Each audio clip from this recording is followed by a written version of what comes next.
This is after the flag on a day when the MotoGP World Championship has been turned on its head. It is well and truly alive now, and a three-way battle as we go into the flyaways between Fabio Quartararo, Pecco Bagnaia and Aleix Espargaro, even if none of them won today's Grand Prix. Enea Bastianini in the end takes the victory after another last lap thriller with Pecco Bagnaia, a bit of a role reversal from what we saw in Misano a couple of weeks ago. I'm Aleix Suddaby, alongside me as always to pick the bones out of what was a hugely dramatic Grand Prix of Aragon is Simon Crafar. It's difficult to know whether to start at the beginning of the race or at the end, because it started and ended in explosive fashion. Yeah. Oh, we've got to start with the beginning. We saw Mark and Brad just ahead of Mark, get fantastic, not only start, but first turn, as we were just talking about, around the outside, not getting blocked in, like Fabio got a bit blocked in on that exit of turn one. And then Mark lost the rear, on the gas on that right-hander, probably not quite enough temperature, fired up to do something special, and I think instinctively closed the throttle like you do to save yourself and came back into line, but because he'd closed the throttle, poor old Fabio at that point's like this right behind him and gone straight in the back. And it could have been a lot worse, because you're talking about Fabio with a lot of guys behind him lying on the track. So we're lucky Fabio slid off the track relatively quick, because that's really scary. But I'm pretty sure the front wheel went into the plastic shroud. I saw it with my own eyes, broken and bent into the rear wheel of Mark's bike. And Fabio, that wasn't his only crash of the day. Just while we've got him on screen, a scooter picked him up and he had his crash on the back, on the scooter as well. So while getting a ride back. So Fabio's day went from bad to worse. But just to explain what happened to Mark, his bike... Because this led into the second crash with Taka. Yes, well, because the front wheel went into the rear wheel and rode up of Mark's bike and got sucked in, broke all the plastic shroud that, like on all road bikes, stops the water flying out. Or it bent, quite strong plastic material. He didn't realise this until, as he said in the interview, hit the rear ride height device, this hand, and squatted out of turn 7, and he said could not control the bike. It just stood up and started veering off with that plastic jammed in there, so quite scary, which caused the Tucker crash. Yeah, we'll take a look at that crash in just a moment, but let's head live now down to the interview set and hear from one of our 3 podium finishers. It's the first podium since the Italian Grand Prix for Aleix Espargaro, and given what's happened elsewhere today, he's firmly in World Championship contention, just 17 points off the lead now. He's speaking now to Matt Birt. Yes, thanks a lot, Lewis. He's just having a little chat with Jack Miller, actually, off camera, because those two had a great battle with Brad Binder in that race. Well, Aleix, pre-weekend we spoke to you, you said it was important to get back on the podium after that long sequence without a top 3. You made it hard work for yourself with the 2 crashes on Friday, but here you are on Sunday, back on the podium. That represents a great weekend, surely. Yeah, I'm extremely happy. My goal this weekend was to fight for the podium again. So at the beginning of the weekend, I struggled because I crashed twice. I had the speed, but not consistency. I crashed. I destroyed the second bike. So on Saturday, I didn't have really good feeling. So it was not an easy day for me yesterday. But I managed to put the bike on 4th place, knowing that the start position is super important in MotoGP. So I did a good job yesterday, and today again, I didn't have the pace of the 2 Ducati boys, sincerely. They are now in another level. In every circuit they are making the difference. They are extracting the best of their bikes, so it's difficult for us to follow them. But 3rd place today was the best possible, and I'm very happy. You made that move, I think, with a couple laps to go on Brad Binder in the first corner, but he rode a fantastic race. I think you just said off camera to Jack Miller, a mega race, not the easiest guy to pass, and he made you work very, very hard for that 3rd place. Hats off with Binder. For me, I said many times, he's one of the best top 3 riders of MotoGP without any doubt. I never expect him to be at that level today, so for me it was a bit shocking. I couldn't overtake him at all. I don't think I had the pace to follow Pecco and Enea, But maybe at the beginning of the race I have something more, but I couldn't overtake him. He was super good, and at the end he destroyed the tire a bit more than me, so I was able to overtake him. But Brad is doing a super good job with the KTM. You just need to see the points he have on the standings. He's with not a really competitive bike this year. He's doing a super job. And that podium today made all the more important by the fact that Fabio Quartararo unfortunately had a crash in the very first lap. The good news is Fabio seems to be okay, but 17 points late now behind the championship, 5 races to go. It's very much game on for you now, going to Japan in 5 days' time. Yes, the championship is getting super hot. I feel bad for Fabio. I didn't see the crash, but luckily he's okay physically. So now we are very, very close. Fabio, Pecco and me, and I think that Pecco is now riding better than us. He had the best bike and he's riding in a really, really high level. So it's not going to be easy for Fabio and me, but this is MotoGP. You never know what can happen. Now we're going to very strange circuits, far from Europe, with different temperatures, with different grips, so everything can happen. Great to see you back on the podium today. Aleix, have a great trip over to Japan as well. We'll see you in a few days' time. Yeah, he needed that result, didn't he, Aleix Espargaro? He needed to get back on the podium to try and keep those championship hopes alive, which were fading a little bit with those results where he's been down in the bottom end of the top 6. And very classy words towards Brad Binder there, which we'll come back to in a moment when we talk about Brad's race. But Aleix Espargaro just rewarded again for that incredible consistency he has. Still the only rider in MotoGP this year to score points in every single Grand Prix, and it's keeping him well and truly in the hunt. It sure is. And I love it when I see any sports person fight back, you know, against adversity, because I really enjoyed seeing Pecco do it at Misano, go from a really difficult Friday, not having the feeling, crashing, and then fight back and win, you know. And I saw something similar from Aleix. No, he didn't win, but he fought back. You know, he could have easily got down with come in here with a broken finger to this race, you know, from the test of Misano. Never even mentioned it to the team because I was asking them. They said he hasn't mentioned it, you know. And then to fight back through those crashes and end up, you know, in practice, good qualifying, and end up on the podium. Great job. A great job. Also a solid job today from Pecco Bagnaia. We barely saw one mistake from him in the Grand Prix today. Not a wheel out of place, but in the end, just pipped to the post on the final lap by Enea Bastianini. But in terms of the championship, a very, very good day for Pecco. He's now with Matt Birt. Go 0.04 of a second away from 5 wins in a row. Looking from the outside, though, you gave everything today. We couldn't see any mistakes. It was a perfect race for you, but today, just not quite close enough. It's okay. I'm happy with the race because I know that I gave my best. And then the last laps was more competitive, and it was knowing perfectly where my line was. So I just tried to be perfect all the race. But in the last lap, when I saw him overtook me, I didn't try to overtake him back because it was more important use the occasion that Fabio gave to us to recover points. And I was already on the limit, and overtake to Enea was a bit too risky. But in any case, I'm very happy about the result. I think Enea passed you initially at turn 9, then very quickly he made a mistake into turn 12. I mean, at that stage of the race, what were you thinking? I mean, were you worried when once he got the lead that he was going to try and make a breakaway, and maybe that's why he made the mistake? Yeah, for sure he was trying to be in front in a moment where it was very difficult to push, because I was trying to push, but the grip was not so high. So all the group was very close, and it was very difficult to do the difference. But then I just tried to. I was finding my pace, and with Enea, I think we did something different compared to other riders because we were on an incredible pace. So today I'm very happy. I gave my best, and I would like to have another fight in Japan. I'm sure we will. You defended against him so brilliantly, Pecco. Where on that final lap did you think he was going to make the move? Did you expect it in turn 7, or were you thinking he might try somewhere else? No, I was feeling him, that he was so close to him. So I was sure that he was trying to overtake, and I was prepared to it. So.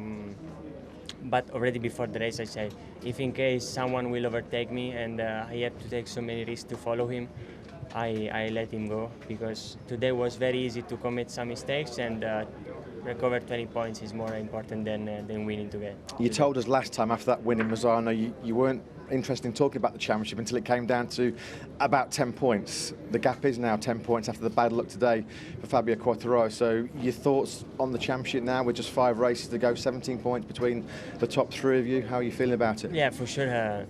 Is now it's more we are more close. Now we can speak more about the championship, but I don't want to. I would like to do my weekend like in Japan, like we continue doing during this second part of the championship, and see what will happen.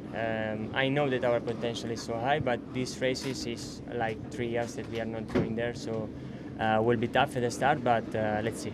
Another great day for you. We look forward to Bastianini versus Bagnaia episode 3 in MotoGP next weekend. Great job, Pecco. Thank you very much. Yeah, sign us up for that if we get episode 3 between Bastianini and Bagnaia in just a week's time in Motegi. Very intelligent words there from Pecco Bagnaia in the interview. You could see that even if he doesn't want to talk about the championship, he's certainly thinking about it. We posed the question during the Grand Prix, once he got the pit board that Fabio Quartararo was out of the Grand Prix, whether that would play on his mind at all, and he confirmed to us there that as soon as Bastianini went through, he went into championship mode. He's not only a likeable lad, is he? I'm sure lots of the viewers agree. He really is. He's intelligent, damn fast, and really likeable. And I completely believe him that he did not want to commit an error, as he put it. And it was so important to take those points. Also, you're really aware of the whole team is riding on your shoulders. You do not want all the teams so disappointed with you making a mistake. You know, he would have that. Imagine Tardozzi, and like they would be not happy if he threw it down the road and lost that big advantage that he can gain today. But what a job! And riders are superstitious, and so are guys in the teams. Even if they're not, naturally, it just the way racing is and the pressure creates that, and that's why he doesn't want to talk about it. He wants to continue doing exactly the same thing that is producing these results. Don't change anything in case it goes wrong from here. He doesn't want to talk about it, but we certainly can. Is he the title favourite now? Well, the thing is, when you go to Japan, I don't like to say title favourite because so many things can happen. I've been saying this on the show now. Anything can happen, and it just did today. That's today. Yeah. And the thing is, the good bit is nobody's hurt, so it's still wide open. If Fabio was hurt, it wouldn't be. The thing is, we're coming to Japan, which I think's such a Ducati. It's a stop-start horsepower braking circuit. If the Ducatis don't have the advantage there, I'll be really surprised, unless the typhoon carries on, keeping it wet. Then we go to another circuit, Thailand, which is like Austria. We have to run the same rear tyre as Austria, stop-start circuit, So, yeah, the next couple of circuits. But there's going to be some others where I think Fabio's going to show his awesome determination. Fabio's a champion. He's in no way going to give up. I had him down if everything went right and he got the start for the podium today still, even with the disadvantage on that straight. So Fabio's not going to give up. Yeah, we're going to hear from Enea Bastianini very, very shortly. But just quickly on Fabio Quartararo, I guess it's going to be easy for him in his head to put this to one side because he knows there was nothing he could do about that. And I guess now, in terms of thinking damage limitation and the championship, we'll come back to that in a moment and talk about Quartararo because we are now ready to hear from Enea Bastianini, a 4th Grand Prix victory of the season, and whisper it quietly, maybe still in World Championship contention himself. He's with Matt. Yeah, thanks very much, Lewis. I am here with Motorland Aragon race winner in MotoGP, Enea Bastianini. Enea, it was 300s between you and Pecco in Misano, 400s between the two of you today. This time around, though, you came out on top. Talk us through that amazing race. Yeah, I'm really happy to be back in the first step of the podium today, and it's a really difficult race for me at the start. One contact with Aleix, and I will lose some position, but I have recovered the gap. I'm back in the first position, but after I commit other error and then go large in the turn number 10.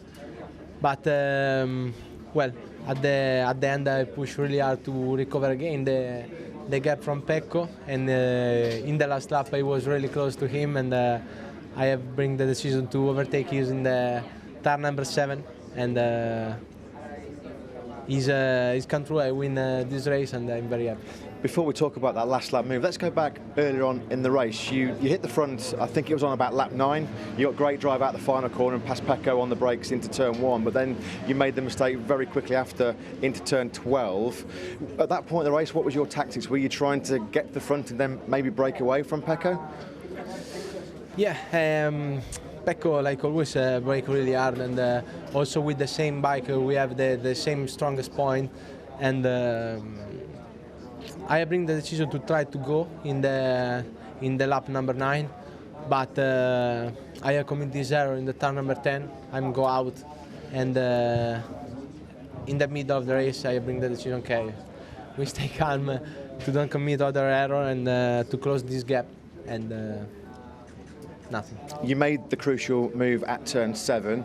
Was that always in your mind to make the move there, or were there other parts of the circuit where you felt you might be able to attack Pecco? Or was it clear in your mind that turn 7 was going to be the place to be on the last lap? No, I have bring this decision only in the last lap, because when I see Pecco really closing the turn number 5, my exit stay really nice with good acceleration, and when I have changed the direction, I bring the decision. Okay, now is the time to attack him, and he stayed the decisive one, and wow.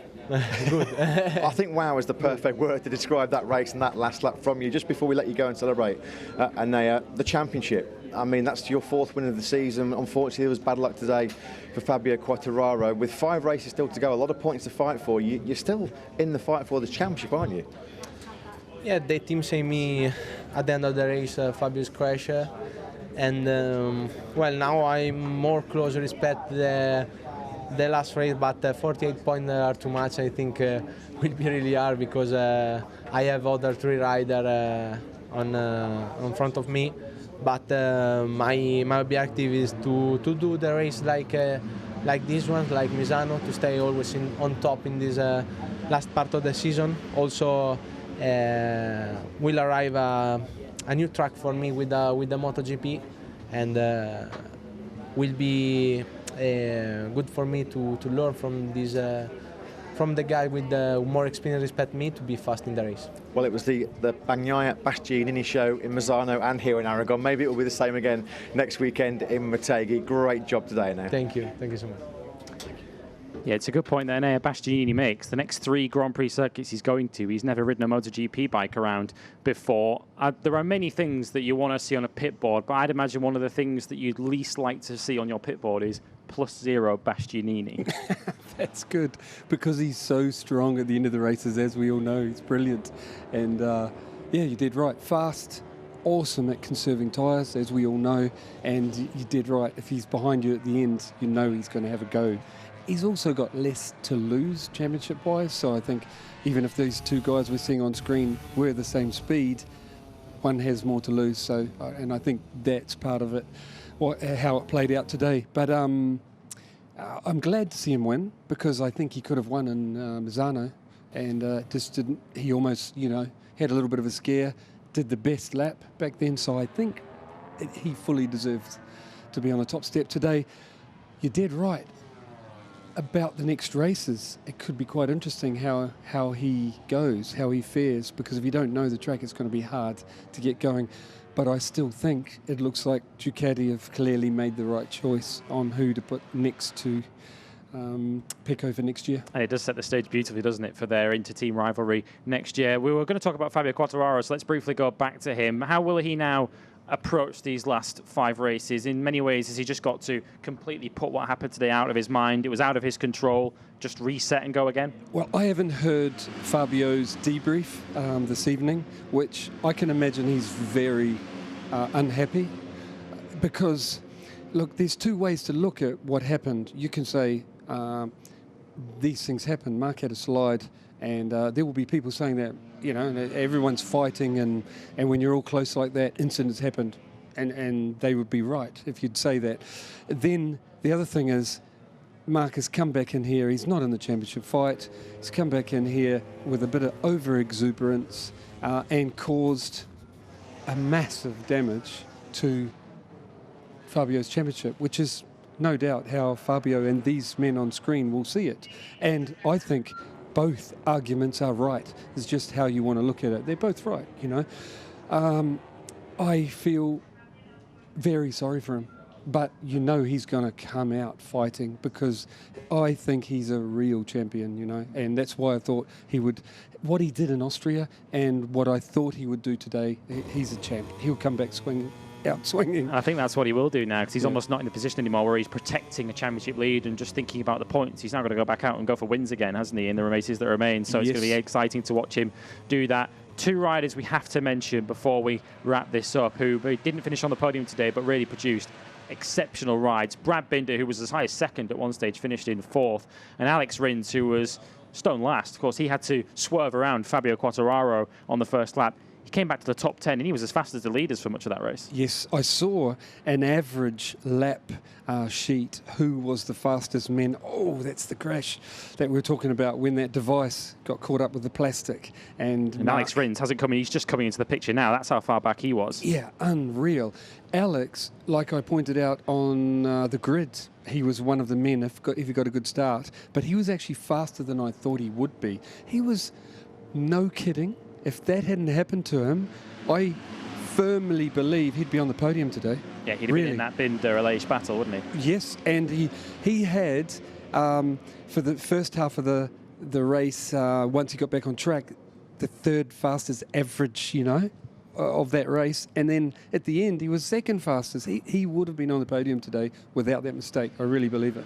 And Brad's race, just a really exceptional performance. Aleix Espargaro said, based on his performance today, one of the top 3 riders in MotoGP right now. That's high praise. Well, I don't always agree with how Aleix says things, you know, because we're quite different personality-wise. I like him, but he went up in my estimation saying that about Brad, because you have to have confidence to say that about another rider.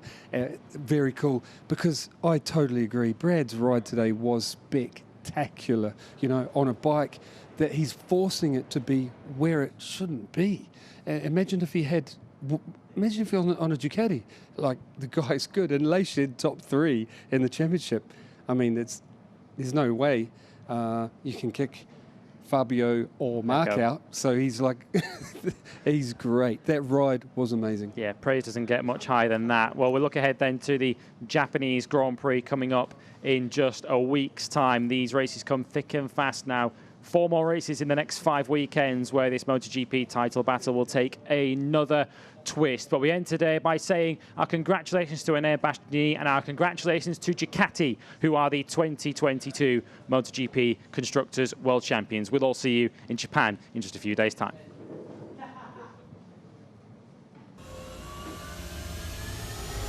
And lights out, away we go here in Motorland Aragon. Superb start from the middle of that front row by Jack Miller, but it's the dream launch again from the pole man, Pecco Bagnaia. And Bastianini trying to go around the outside of Miller into the first corner, no way through. Absolutely magic start by Marquez. Look at he's got down. That's Quartararo. Fabio Quartararo has been collected mid-pack. He ran into the back of Marquez, I think. Pecco Bagnaia leads. From Brad Binder in second place. Oh, Marquez is down, collided with Taki Nakagami. This is horrendous. Oh, this is really super scary. There's smoke coming from the back of Marquez. We saw contact twice. Marquez is an early retirement. Wow. Look at the drive that Bastianini gets out of turn 17. Awesome. He breezes past Pecco Bagnaia. He's gone really, really wide. That's a big, big mistake. Oh, here comes Aleix Espargaro then. His podium charge coming late. He gets on the inside of Brad Binder. Is he going to pull off a sneak attack? Here he goes into 7. Bastianini then hits the front on the final lap. Over the line they come. Is it going to be Bastianini or Bagnaia? It's the beast that wins a classic on the last lap again here in Motorland Aragon. He takes it by just 0.04 of a second. Aleix Espargaro does take 3rd place. Vamos a rematar, ahí está con el proceso.